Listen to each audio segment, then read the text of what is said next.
Hello, everybody. Welcome back to my home. I hope this works. This is on YouTube. I'll email you about all that. Section 2.4, continuity. These three parts. I hope to keep this relatively short. This is section. I just put section 2.4, continuity at a point. Continuity at a point.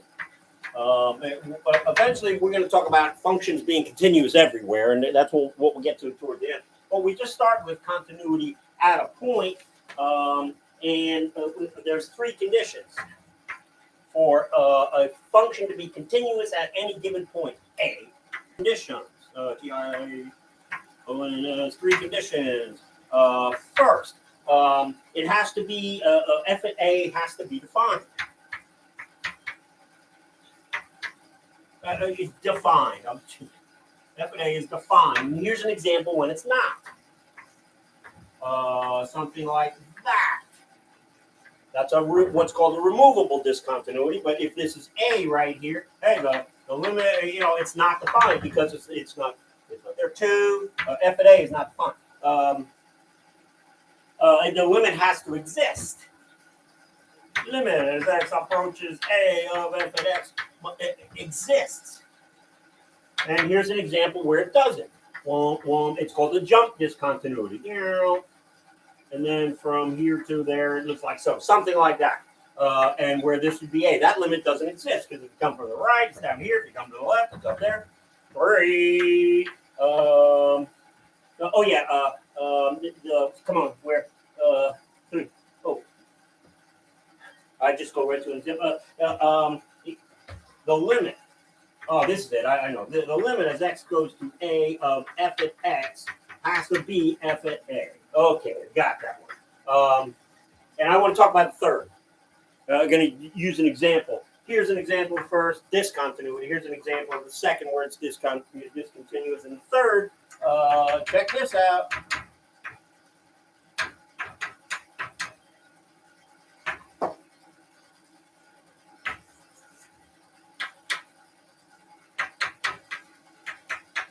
There you go.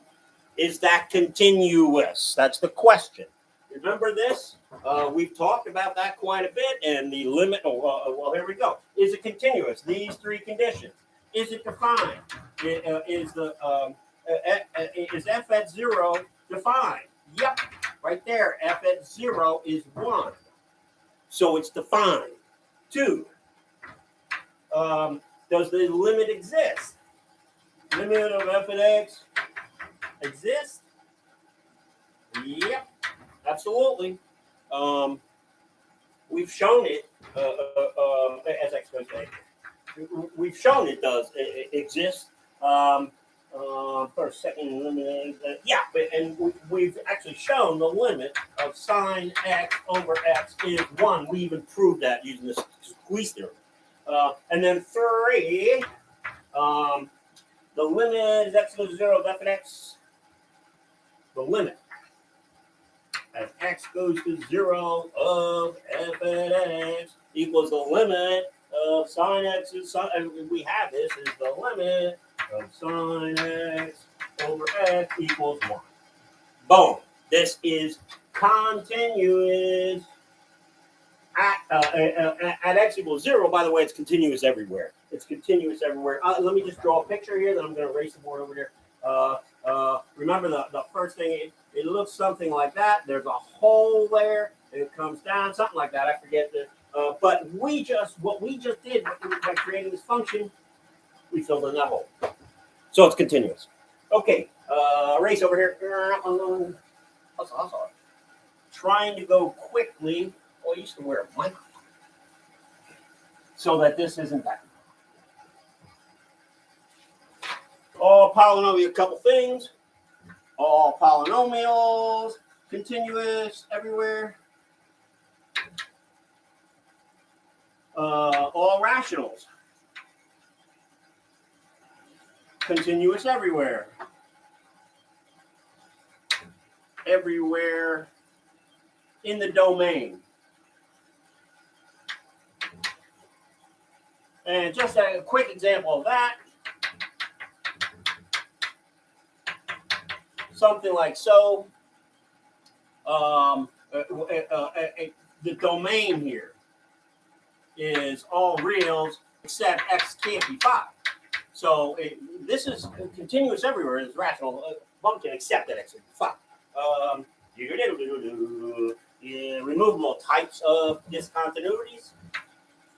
Three types. And they were on the I can't put that word. Discontinuities. There's 3 types. One, which order? Removable, jump, infinite. Removable, jump, free, infinite. And a couple of examples. Removable, jump, infinite. Removable, jump, discontinuity, and infinite discontinuity. And I'll just give quick examples of all 3 of them. Let me just check the clock. I don't think we might have to do this all over. Removable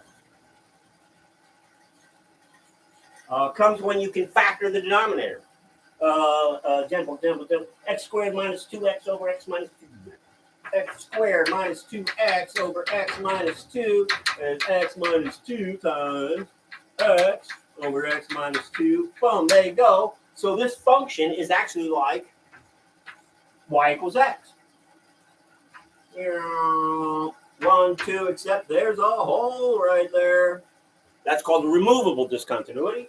A jump discontinuity is when you have this.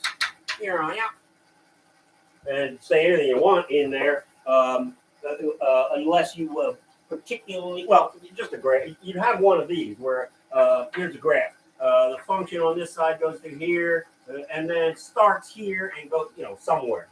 That's a jump discontinuity. And thirdly is infinite. It's when the denominator equals 0. Equals 0. For example, what do I have? It doesn't matter. 1 over x minus 1. 1 over x minus 1. You would start this graph by putting an asymptote right there. And actually, we did this graph. It looked like this, and 1 over x minus 1, this. Something, no. Okay, that's that. Onwards. Intermediate value theorem. This is a cool theorem. It's important for setting up other stuff as we go. Intermediate value theorem. F, x, g at x are functions. Sorry. We only need one. Is continuous everywhere. And on a closed. They start with closed interval, such as a b. You know what? I waste some time writing this because it takes a while to write the theory. And then there's a c in a z, such that f at a is less than z. F at b. Then this is the theorem part. There is a c, another number in AB, such that f at c equals z. Lousy theory, but again, it's very theoretical. That's why there's so many words. But we're looking at something like this. There's a function, or something like that. We'll call A right here. We'll call B right here. So here is F at A. Here is F at B. Backwards. This is A. This is F at B. And then what we're saying is there's a C. There's a Z. We have number Z. Z in here, such that there exists a C. Right there would be C, such that F at C is in between F at A and F at B. So, long theorem. What we do with this is show that there are zeros. 2 very hopefully quick examples. Show there are zeros. We use this. This theorem it's helpful to set up other things. There's something called the mean value theorem coming. And they're very theoretical. And you say, well, why do you use them here? Use mean value theorem to show zeros in function in a function. In other words, show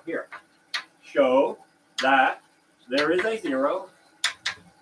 There is a zero in, I don't know, I'll give you an interval. How about 0, 1 for some function? I have it written down. I have one written down. I just have to make the middle term x squared. X squared minus 15x plus 3.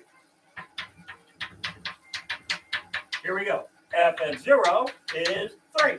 F at 1 is negative 11. Therefore, a 0. 0 in 1, 2. Here we go. And here's just a picture of it real quick. F at 0 was 3. F at 1 was negative 11. Down here, this is actually the parabola, so we're just going to go like that. And I don't know where the bottom is. We use calculus to figure that out. I'm going to stop. I have a lot to tell you. I hope this works. Bye.